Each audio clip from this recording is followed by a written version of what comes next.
Olá pessoal, estamos começando mais uma aula de língua portuguesa. Você já ouviu falar de live ao vivo e do antídoto contra o coronavírus? Já? Você quer saber minha opinião pessoal? Vamos para a nossa videoaula.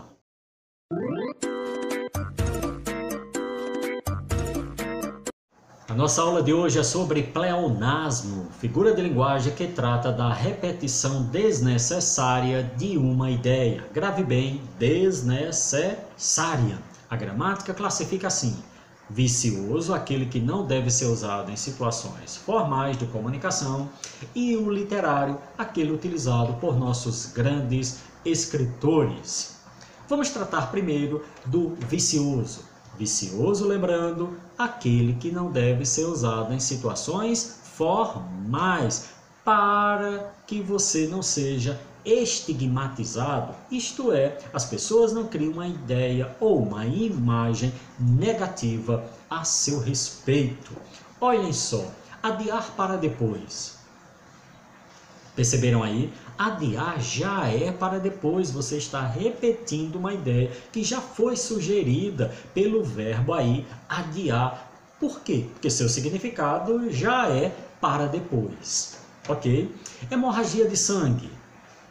Toda hemorragia, ela é de sangue, não existe hemorragia de lágrima nem de suor. Toda hemorragia de sangue, então diga assim: o homem teve uma hemorragia.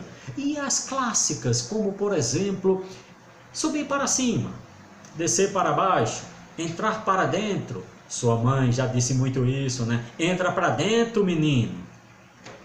Entre, menino, né? Cala a boca, menino. Calar já é a boca, né?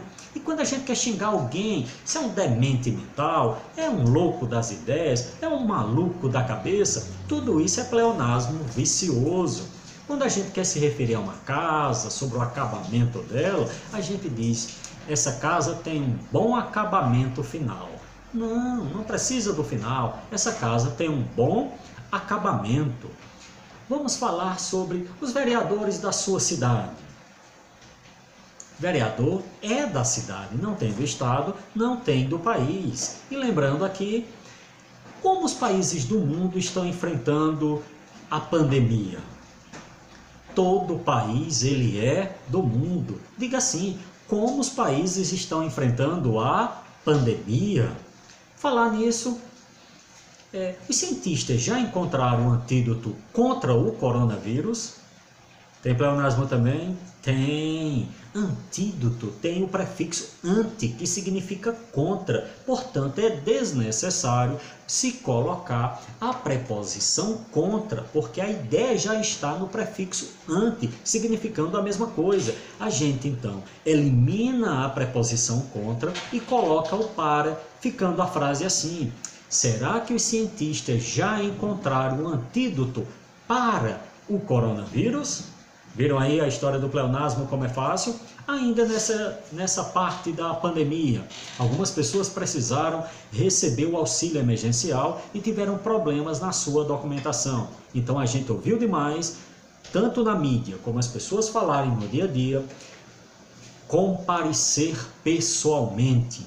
Comparecer já significa você estar presente em determinado lugar. Quer dizer, seu físico, a sua pessoa está em algum lugar. Portanto, pessoalmente aí é desnecessário. Mas você que é esperto está aqui se questionando e dizendo: não, professor, o mundo mudou, a tecnologia mudou, agora a gente já pode participar virtualmente. Ok, pode participar virtualmente, mas comparecer não dá ainda, porque ainda significa estar em pessoa. Então, numa reunião você diz: eu participei de uma reunião virtual. E evite: eu compareci a uma reunião virtual. Ou talvez até mais moderno, né? Holograma, né? Quem sabe a gente depois esteja tendo aula através de holograma, hein? Será uma beleza, uma maravilha. Vamos ainda pensando mais sobre o mundo do texto.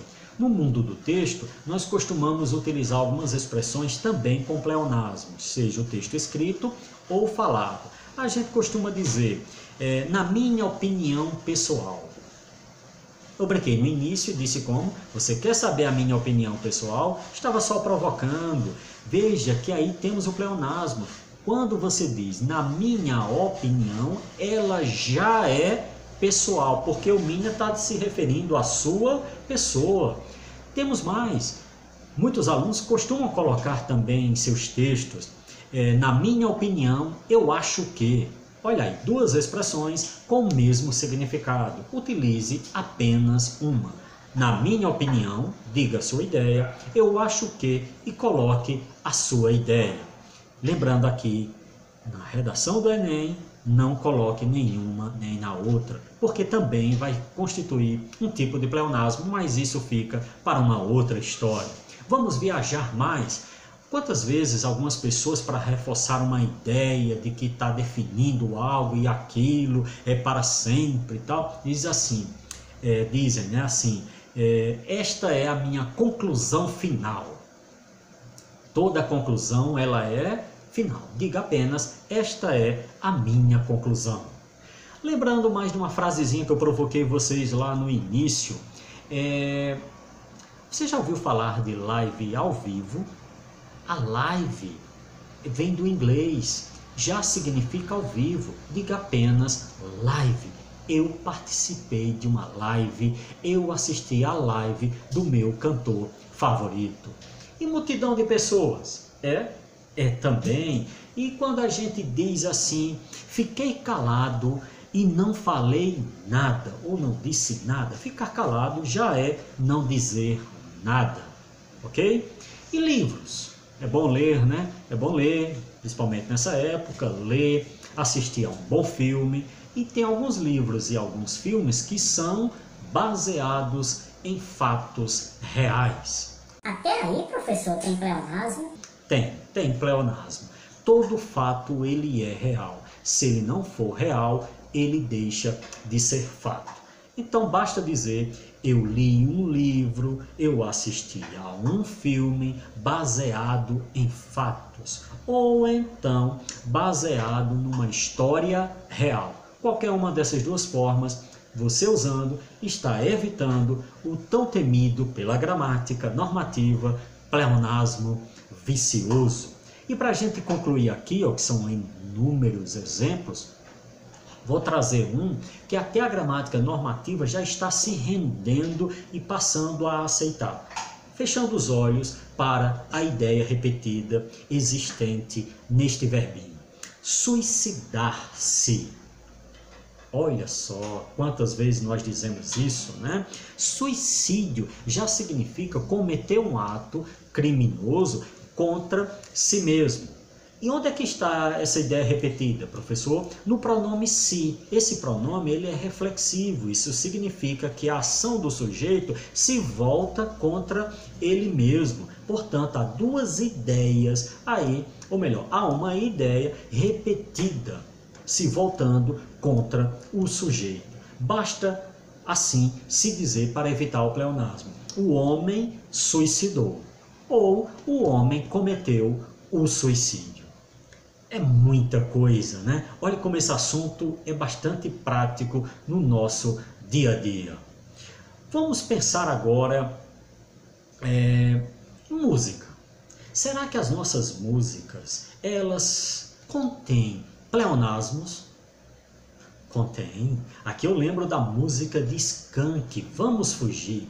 Diz assim um trecho, vamos fugir para outro lugar, baby. Onde é que está o pleonasmo? Fugir já significa ir para outro lugar.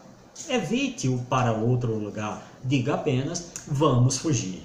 Eita, gostei. O professor agora disse que as nossas músicas, quem faz, os compositores, não sabe escrever o português. Não, não quis dizer isso. Só quis exemplificar para vocês entenderem o que é um pleonasmo e de repente não absorver essa estrutura porque está na música. E por que não absorver, professor? Eu quero alertar você de que o gênero textual música contém determinadas características próprias e uma delas não quer dizer que ele tenha que obedecer às regras da gramática padrão. Por que não, professor? Ele não tem que obedecer necessariamente. É o seguinte, a música, um dos pilares dela é a sua melodia. Se não tiver a melodia, ela deixa de ser uma música, ou pelo menos uma música de qualidade.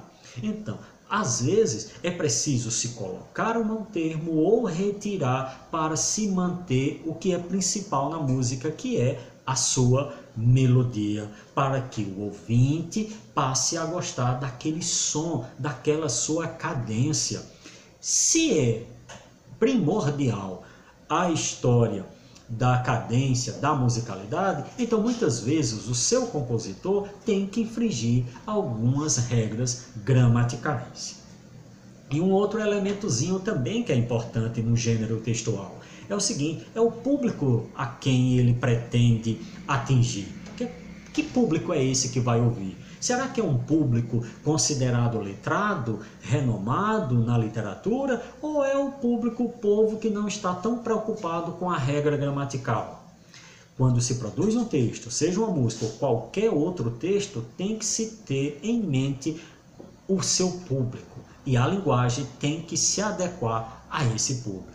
Então, quem sabe na música de Skank não foi feito levando em consideração esses dois propósitos aqui referidos. Pense nisso antes de estar criticando uma música, ou então critique agora com mais fundamento, com mais propriedade. Vamos prosseguir? Luan Santana, em uma de suas músicas, a música intitulada Você de Mim Não Sai, ele também utiliza um pleonasmo. Tem um trecho que ele diz assim: deixa eu entrar dentro do seu coração. Entrar já é para dentro. Mas ele, provavelmente, ou ele, o compositor da música, utilizou um desses recursos que a gente acabou de mencionar aqui. Ainda lembro de uma outra, de Biquíni Cavadão e Jorge Ben, né? Diz assim, chove chuva, chove sem parar. Chover já é chuva. A ideia é repetida, a chuva no sentido de cair água. Por que eu estou enfatizando isso, professor? Porque tem aluno ainda que não entende que chuva no sentido de cair água, para diferenciar de chover com o sentido que não é de cair água, que é o sentido figurado, quando a gente diz chover dinheiro, chover felicidade, chover emoção. Nesse caso aí, não temos pleonasmo, não está no sentido de cair água. Quando eu digo chover chuva, é pleonasmo, porque está no sentido do fenômeno da natureza. E Sandy Júnior, na sua música Imortal, utilizou também. A dupla Sandy Júnior canta a música Imortal, onde a gente sabe que imortal significa que não morre. Eles repetem essa ideia, dizendo assim: o que é imortal não morre no final. Não morre no final, não morre no início e não morre no meio. Viram aí? Está esclarecida a história da música, como é o seu processo de elaboração. Vamos continuar ouvindo as nossas músicas, agora com esse grau de compreensão. Eu vou deixar aqui uma relação de pleonasmos para você ler e de repente perceber quanto desses pleonasmos você já utilizou no seu dia a dia. Eu creio que você vai se divertir um pouco. Veja aí. Vistos aí os nossos pleonasmos, tomara que você tenha se divertido, dado algumas gargalhadas, lembra que é só para diversão. Vamos ver agora o chamado literário. O professor literário, ele é mais requintado, o escritor elabora de uma forma diferente, utiliza outros exemplos? Não, não é bem assim. O escritor faz uso do pleonasmo do vicioso. Se utiliza do vicioso e coloca no seu texto, passa a ser literário. Ah, é simples assim? É. E qual é a diferença aí para ele ser chamado literário? Por quê? Porque o escritor, ele conhece as regras gramaticais ditadas pela gramática padrão. Ele não utiliza esse pleonasmo vicioso a todo momento, mas num determinado contexto de sua obra se fez necessário o seu uso para que o texto do escritor ganhasse mais expressividade. Ainda mais, ele sabe que não deve usar aquele pleonasmo, mas a sua obra, o seu contexto, impôs o seu uso em nome da expressividade. Ele não vai usar a toda hora, mas vai usar com uma finalidade. É assim que o escritor faz, por isso que ele é diferenciado. Não tem nada de discriminar uma pessoa da outra. Vamos lembrar aqui do poeta português Fernando Pessoa. Em seu poema, ele diz o seguinte: ó mar salgado, quanto do teu sal são lágrimas de Portugal. Cadê o pleonasmo? Mar salgado. Todo mar, ele é salgado. Não existe o mar doce. E por que ele utilizou? Em nome da poeticidade. Okay? Vamos lembrar agora de um outro, do nosso paraibano José Lins do Rego. Eu vou ler aqui, deixar na tela, e vocês vão acompanhando e eu vou fazendo o comentário. Era como se todo mundo que ele pisara com os pés. Pisara do verbo pisar. Pisar já é com os pés. Continua. Que vira com os próprios olhos. Vira do verbo ver. Ver com os próprios olhos. Olha o pleonasmo. Continuando. Que pegara com as suas mãos, se perdesse num instante. Viram aí quanto pleonasmo? Vamos continuar? Vamos voltar para um poeta, Vinícius de Moraes. Em seu poema, e eu digo aqui belíssimo, Soneto de Fidelidade, num determinado trecho ele diz assim: e ri meu riso, e derramar meu pranto. Onde está o pleonasmo aí? Ri meu riso. A gente ri um riso mesmo. Não havia necessidade aí de colocar o riso que as pessoas entenderiam. Mas, em nome da linguagem poética, ele achou necessário colocar aí o riso. Poderia também citar aqui Manuel Bandeira, Alberto de Oliveira, e esse Alberto de Oliveira faz parte do parnasianismo, uma escola altamente rigorosa e altamente apegada às regras gramaticais. Então, vejam só, o pleonasmo é presente também na nossa literatura e tem vários outros. Mas eu vou aproveitar aqui a nossa videoaula para falar um pouco da Bíblia. Até a Bíblia o professor utiliza. A Bíblia utiliza também. O senhor está criticando, está desmerecendo a Bíblia? Não. Vamos separar as coisas. A sua influência, a sua importância sobre a religiosidade se mantém intacta. A análise aqui é apenas da linguagem e está aqui calcada na ideia da literatura, por ser um recurso literário utilizado na Bíblia. Os seus escritores bíblicos fizeram uso desse material como recurso estilístico, que isso fique bem claro para você não estar aí pensando nada errado. Então vamos ver aqui um exemplo bem curtinho para ver essa repetição aí, ó, que Jó utilizou. Com o ouvido dos meus ouvidos ouvi. Perceberam aí a repetição da ideia de audição, como está nesse livro de Jó? Vou para outro, acompanhe aí na tela. Agora de Coríntios, ó. Mas como está escrito, as coisas que o olho não viu, o olho vê, e os ouvidos não ouviu, o ouvido ouvi. Olha aí a ideia repetida. Continuando, e não subiram ao coração do homem, são as que Deus preparou para os que o amam. Fácil, né? Aprendemos o assunto, já posso finalizar a nossa aula aqui. Mas antes, vamos ver dois exemplos de pleonasmos de uma forma que eu vou chamar aqui de mais sofisticada. Precisa a gente ter uma perspicácia maior para poder entender e identificar o pleonasmo existente aqui nas duas charges de Ivan Cabral. Vejam aí na tela a nossa primeira charge. O bandido diz: o celular ou a vida?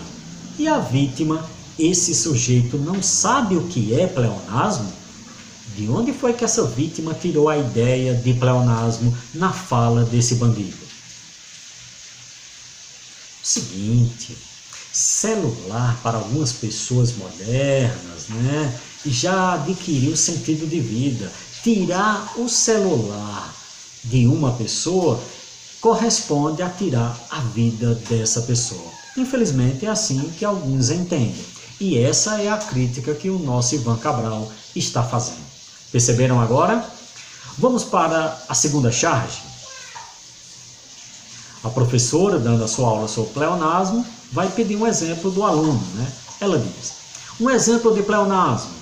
E o aluno, esperto, diz o seguinte: o político falou uma mentira. Cadê o pleonasmo? O menino acertou? Acertou!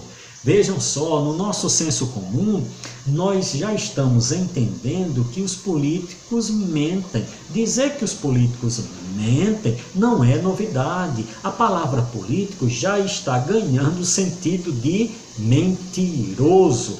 Então, dizer que ele mentiu é um pleonasmo. Entendido? Fácil? Tomara que vocês estejam craques. Até a próxima aula.